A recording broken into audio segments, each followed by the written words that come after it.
Hey y'all, so I am going to start reviewing Black Ink Crew Compton.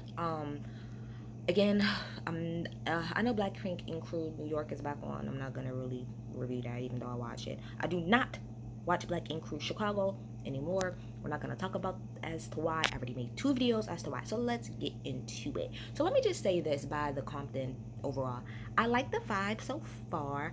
I can already tell that there's one person I'm not gonna like, and I will bring that up later, but I'm gonna give her just due. I'm gonna wait, but I could already tell she's gonna get on my nerves. Alright, so let's get to it. So when we first start off, we start off with them having kind of like a barbecue slash cookout, and we have the first person we have is KP. Well, I am Compton, aka KP. Now we did see KP on Black Ink Crew New York, I believe last season, when C's came out there and he wanted to open up a shop, but that was just to set up for the show. Okay, KP is fine for real.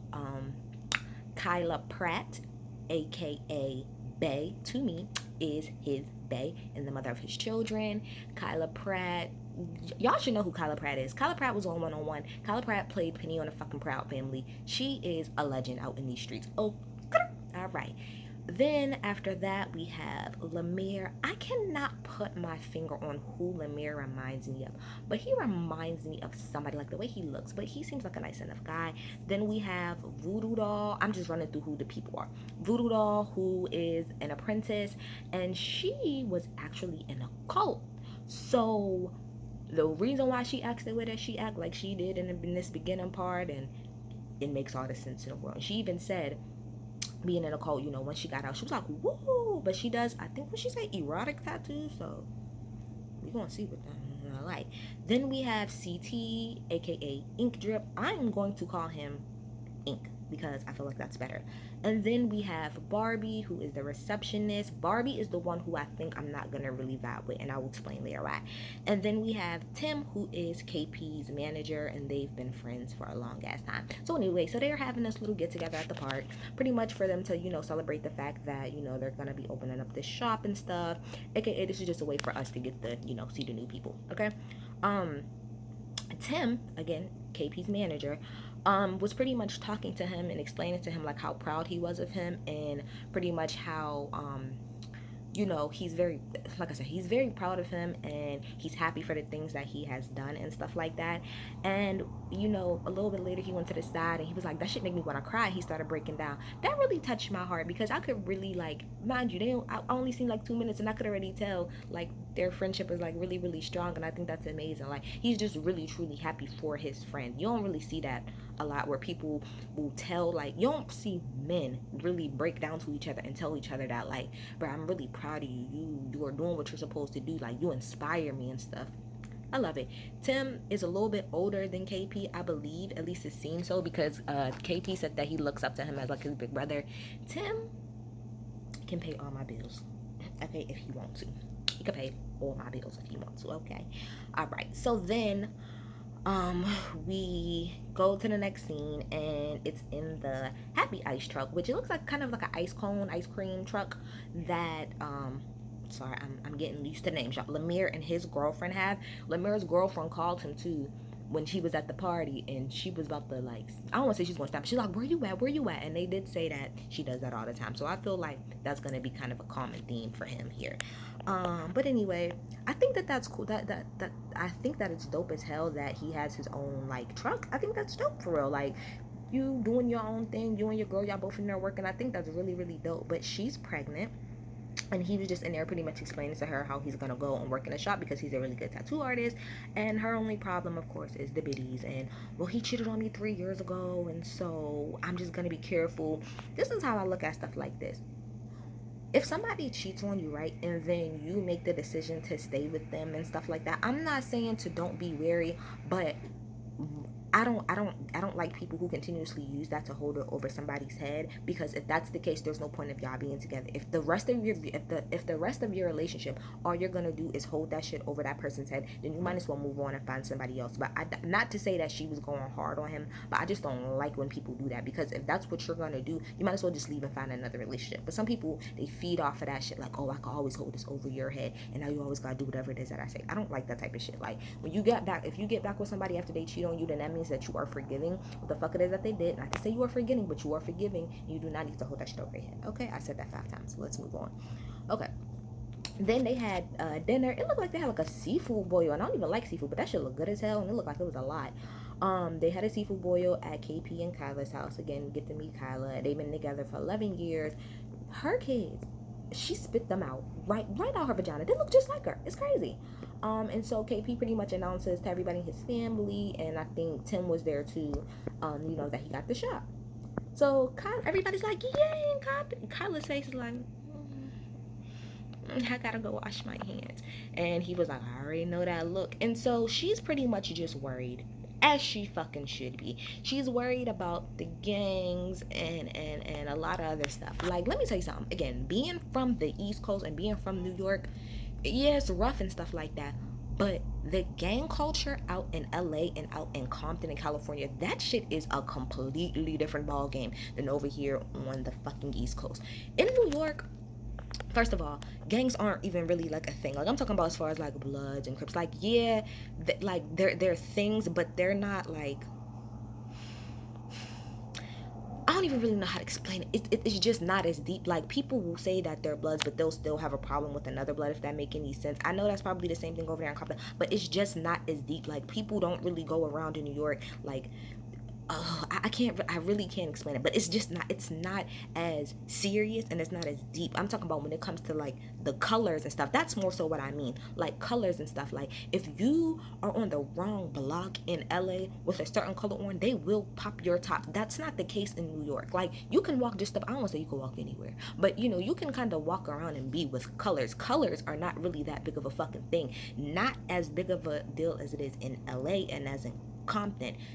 Y'all be getting busy over there. That's one of the main reasons I've never really wanted to go, because I don't even know. Look at my hair. My hair alone will get me shot and killed. I'm done. All right, allegedly.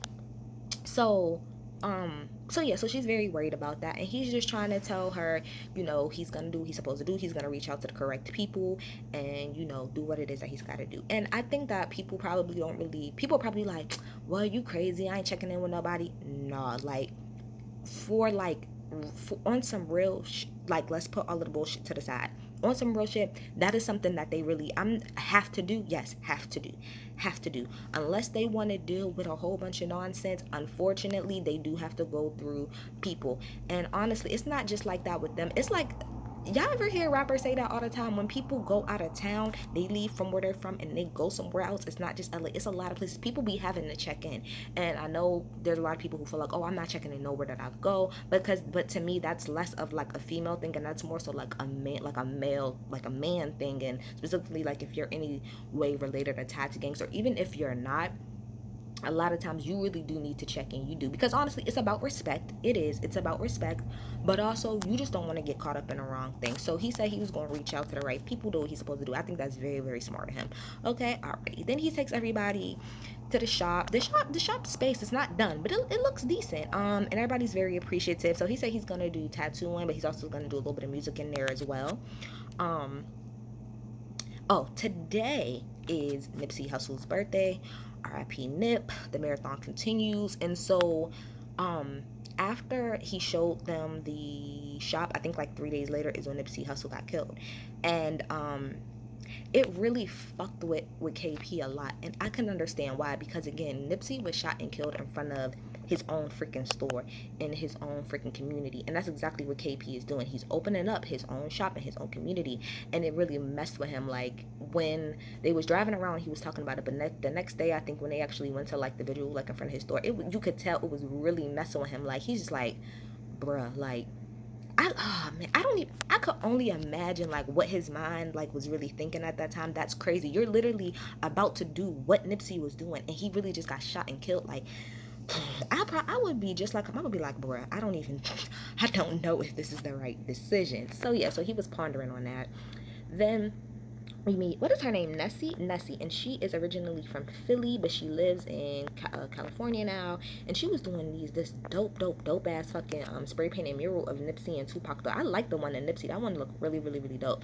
She's biracial. The only thing about her is like, sis, I'm so tired of I was never white enough for the white people. I'm so tired of that narrative when it comes to biracial people. Like, I'm so sorry. Y'all gotta pick a different narrative because that shit is dead ass getting on my nerves. And for me to be as old as I am, and I done dealt with enough biracial people, I'm not saying that that's not the case for everybody. But a lot of times, y'all, not everybody, again, not everybody, but a lot of people who are biracial, y'all take that story because it sounds good. But in all reality, that's not really what y'all life was really like. It's just fucking saying. I'm so tired of fucking biracial people doing this shit. It's just annoying as fuck. Um, so Lemire pretty much went to go and get Nessie like as an artist because he said at the time KP was like having a really hard time dealing with it. And I didn't really think about this later, like why didn't he ask if he could hire somebody? But in my notes I put, well shit, he already doing more than Ted was fucking doing because at least he was thinking like, all right, KP's not in the best mind spot, but let me just continuously try to help him get this shop off ground. Okay, cool. So then KP, he went to go see his friend Major, who he's been friends with his whole life and stuff like that. First person he did the tattoo on, and they was talking about Nipsey and stuff. And he was like, I said, he was like literally like questioning himself. And his friend Major told him, he was like, bro, just do it. Like you can't let these type of people like scare you. We've walked to school, and shit has happened. Which that is true. Shit will always happen, and so you can only do what it is that you can do. And I do agree. Like, it's so hard, man, when it comes to the hood because it's like we fight so hard to get out of the hood because of the shit that goes on here and stuff, but at the same time we really do need to give back. But it's hard, man. It's hard to give back because you're always going to have people there that's hating and don't want to see you do good. It's difficult because I think about it a lot. Like, I am eventually going to go to law school. I plan on going to law school within like the next 2 years, and I think about a lot about like how once I do get my degree, how I would really, really, really like to come back to the community and help in a lot of different ways. But you just gotta be wary. You really fucking do. But anyway, so they go back to they all meet up at the shop again, and they was saying like how KP ain't even worried about nothing right now about getting a whole bunch of security, getting cameras, getting bulletproof shit. It's sad. You shouldn't have to do that, but he should. He should. Let's just keep it real. He should. He fucking should. So Nessie comes in, and this is why I said I already had a problem with Barbie because Barbie was the first one to be like, oh well, who are you? Who are you? Lemire was like, well, I'm the one who hired her. I brought her in because I thought she was dope, and he was just like Barbie like, oh well, did you ask KP? Did you ask this person? Did you ask me? Excuse me, young lady, but underneath your name it said receptionist. I don't see manager. I don't see HR. I see receptionist. It did come off like she was hating off top. So that's why I said if anybody, I might have a problem with her because it really did come off like you was hating. Girl, you're just a receptionist. Don't be a Danielle in this situation because you will be kicked off this show just like she is. Remember, you are a receptionist. Just always remember that. Just saying. I don't want to judge her too hard because it's only the first episode. But it did come off like you was hating a little bit. Barbie felt like it. Okay. But she said go ahead and do do a tattoo on Jameer. She literally just put like his brother's name on it, on his hand or whatever, which he said he just wanted it for sentimental reasons. But she didn't really do a tattoo. But the work that they showed, it looked like she does pretty good. But anyway, he hired her. So then they said that they got the call. KP and Tim said that they got the call saying that it was time to meet up with the Bloods, the Crips, and the Essays. So I didn't know that they was going to actually film this meeting, and I wonder like how people feel about that, like the fact that this shit was actually recorded. People's faces was shown, but something about this just came off really weird. Cause like when they was walking in, there was already cameras inside the building, but like in a back. So I don't really know. I don't know. But anyway, they went in there, and off top, as soon as they get in there, they're patting them down and stuff like that. And to KP and Tim, they're like, yo, what kind of shit is this? Like, we just came to talk. And so Tim was like, y'all not patting me the fuck down. Niggas being niggas, and niggas is about to fucking start fighting, and shit. Niggas just start fighting. This is what I will say. Tim, I can understand why you would not want to get patted down, but man, let's just be real. In this type of situation, like, what else did you really expect? This is still a meetup. Like, no matter how much it is, even if it's just about the shop, it is still a meetup with gangs. Like, y'all gotta remember that. And I'm not trying to take nobody gang member side, but I'm just saying I do understand that like they probably coming from the standpoint, bitch, we gotta protect ourselves. But I understand you as a grown man, you don't want to fucking be patted down, and if you ain't want to do it, you ain't want to fucking do it. I like the vibe of this show. It's sad that a fight already had to break out, but you want to know what? Niggas is gonna nig and gangs is gonna gang. I'm out. Bye.